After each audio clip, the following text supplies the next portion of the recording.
സുഹൃത്ത് നമസ്കാരം. JDS current അഫേഴ്സിലേക്ക് സ്വാഗതം. ഇന്ന് ഡിസംബർ 31, ലേറ്റസ്റ്റ് കറണ്ട് അഫേഴ്സുമായി JDS കറണ്ട് അഫേഴ്സ്. ഇന്ന് ഡിസംബർ 31, ഈ വർഷത്തെ അവസാനത്തെ ദിവസമാണ് ഇന്ന് മിക്കവാറും എല്ലാവരും ചിന്തിക്കുന്നത് നാളത്തെ കുറിച്ചാണ്.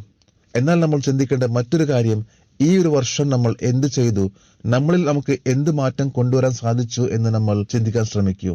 എവിടെയെല്ലാം നമുക്ക് പ്രോഗ്രസ് ഉണ്ടായി, ഇനി നമ്മൾക്ക് എവിടെയാണ് പ്രോഗ്രസ് വരുത്തേണ്ടത് എന്ന് ചിന്തിക്കുകയാണെങ്കിൽ നമുക്ക് നമ്മുടെ അടുത്ത വർഷം കുറച്ചുകൂടി നമുക്ക് ബെറ്റർ ലെവലിലേക്ക് എത്തിക്കാൻ സാധിക്കും.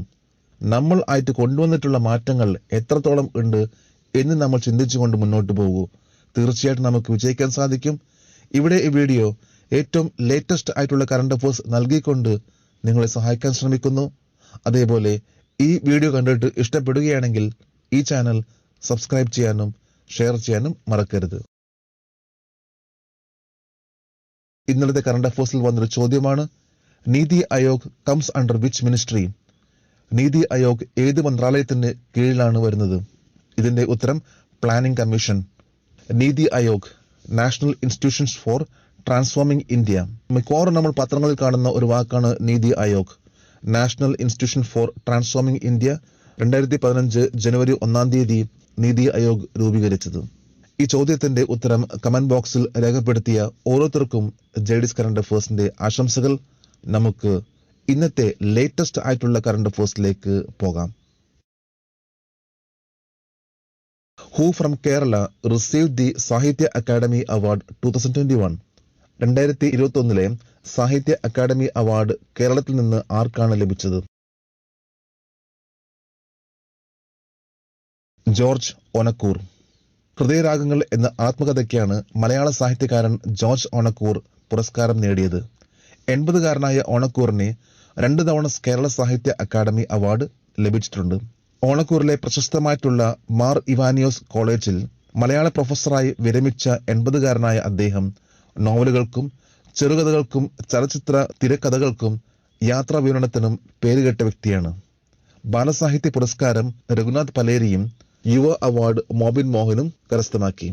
രഘുനാഥ് പലേരിയുടെ അവർ മൂവരും ഒരു മഴവില്ലും ജക്രന്ത എന്ന നോവലിനെ മോബിൻ മോഹനുമാണ് ഈ പുരസ്കാരം ലഭിച്ചത്. Sahitya Akademi has announced the 2021 awards for literary works in how many languages on December 30, 2021? 2021 December 30 എത്ര ഭാഷകളിലെ സാഹിത്യ കൃതികൾക്ക് 2021 അവാർഡുകൾ സാഹിത്യ അക്കാദമി പ്രഖ്യാപിച്ചു? 20 ലാംഗ്വേജസ്. സാഹിത്യ അക്കാദമി അല്ലെങ്കിൽ നാഷണൽ അക്കാദമി ഓഫ് ലെറ്റേഴ്സ് 7 കവിതാ പുസ്തകങ്ങൾ, 5 ചെറുകഥകൾ, ജീവചരിത്രം, ആത്മകഥ, നിരൂപണം, ഇതിഹാസ കവിത എന്നിവ ഓരോന്നും പ്രഖ്യാപിച്ചു. കൂടാതെ ഈ അവാർഡ് 2 നാടകത്തിനും ലഭിച്ചു. ഗുജറാത്തി, മൈഥിലി, മണിപ്പൂരി, ഉറുദു ഭാഷ എന്നീ കൃതികൾക്കുള്ള അവാർഡുകൾ പിന്നീട് പ്രഖ്യാപിക്കും. സാഹിത്യ അക്കാദമി ഇന്ത്യയുടെ നാഷണൽ അക്കാദമി ഓഫ് ലെറ്റേഴ്സ് ഇത് പ്രധാനമായിട്ടും ഇന്ത്യയിലെ ഭാഷകളിലെ സാഹിത്യം പ്രോത്സാഹിപ്പിക്കുന്നതിനായി സമർപ്പിച്ചിരിക്കുന്ന ഒരു സംഘടനയാണ്. ഡൽഹിയിലെ രബീന്ദ്ര ഭവനിൽ ആണ് ഇതിന്റെ ആസ്ഥാനം. ഇപ്പോഴത്തെ പ്രസിഡന്റ് ചന്ദ്രശേഖര കമ്പാരയാണ്.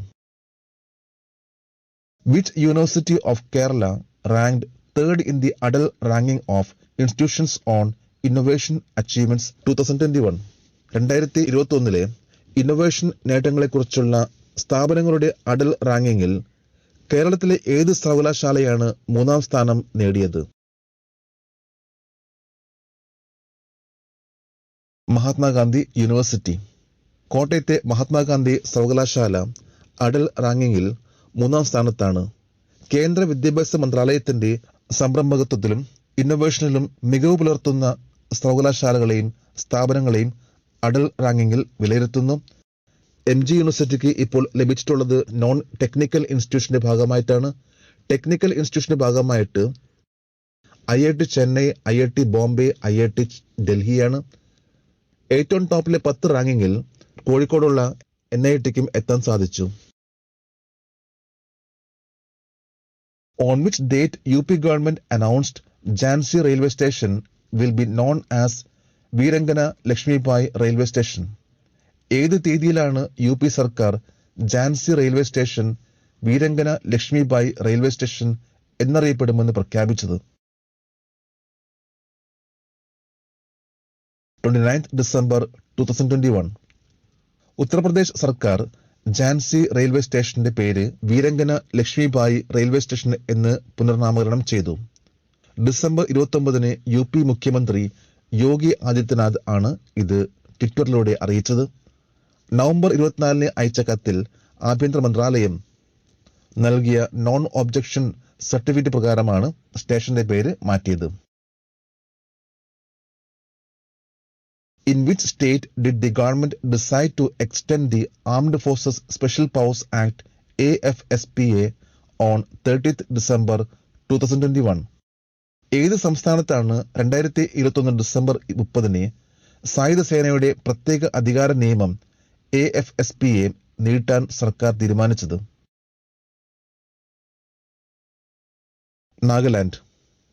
ഡിസംബർ 30 കേന്ദ്രം നാഗാലാൻഡിൽ armed forces special powers act 6 മാസത്തേക്ക് കൂടി നീട്ടി. 1958 സായുധ സേന നിയമത്തിലെ സെക്ഷൻ 3 നൽകുന്ന അധികാരങ്ങൾ വിനിയോഗിച്ച് കേന്ദ്ര സർക്കാർ നാഗാലാൻഡ് സംസ്ഥാനം മുഴുവൻ 6 മാസത്തേക്ക് പ്രക്ഷുബ്ധ പ്രദേശമായി പ്രഖ്യാപിച്ചു. ഇത് ഡിസംബർ 30 മുതൽ പ്രാബല്യത്തിൽ വന്നു. Which country has become the newest member of the BRICS New Development Bank? BRICS new development ബാങ്കിൽ ഏറ്റവും പുതിയ അംഗത്വം നേടിയ രാജ്യം? ഈജിപ്ത്. 6 വർഷം മുമ്പ് ബ്രിക്സ് രാജ്യങ്ങൾ സ്ഥാപിച്ച ന്യൂ ഡെവലപ്മെന്റ് ബാങ്കിന്റെ 4ാമത്തെ പുതിയ അംഗമായി ഈജിപ്തിന്റെ പ്രവേശനത്തെ ഡിസംബർ 29 ഇന്ത്യ സ്വാഗതം ചെയ്തു. Bangladesh, United Arab Emirates, Uruguay എന്നിവയെ സെപ്റ്റംബറിൽ ന്യൂ ഡെവലപ്മെന്റ് ബാങ്കിന്റെ പുതിയ അംഗങ്ങളായി അംഗീകരിച്ചിരുന്നു. വളർന്നുവരുന്ന സമ്പദ് വ്യവസ്ഥകളിലെ അടിസ്ഥാന സൗകര്യ വികസനത്തിനും സുസ്ഥിര വികസന പദ്ധതികൾക്കുമായി വിഭവങ്ങൾ സമാഹരിക്കുക എന്ന ലക്ഷ്യത്തോടെയാണ് BRICS Brazil, Russia, India, China, ദക്ഷിണാഫ്രിക്ക ബാങ്ക് രൂപീകരിച്ചത്. Name of the first cricketer ever to play 100 matches across all 3 formats of cricket announced his retirement on 30 December 2021. 2021 December 30 വിരമിക്കൽ പ്രഖ്യാപിച്ച ക്രിക്കറ്റിന്റെ 3 ഫോർമാറ്റുകളിലുമായി 100 മത്സരങ്ങൾ കളിച്ച ആദ്യ ക്രിക്കറ്റ് കളിക്കാരന്റെ പേര്? Rose Taylor. 2 പതിറ്റാണ്ടോളം അന്താരാഷ്ട്ര ക്രിക്കറ്റിന് ശേഷം ന്യൂസിലാൻഡിലെ പ്രീമിയർ ബാറ്റ്സ്മാൻ റോസ് ടെയ്ലർ തന്റെ വിരമിക്കൽ പ്രഖ്യാപിച്ചു.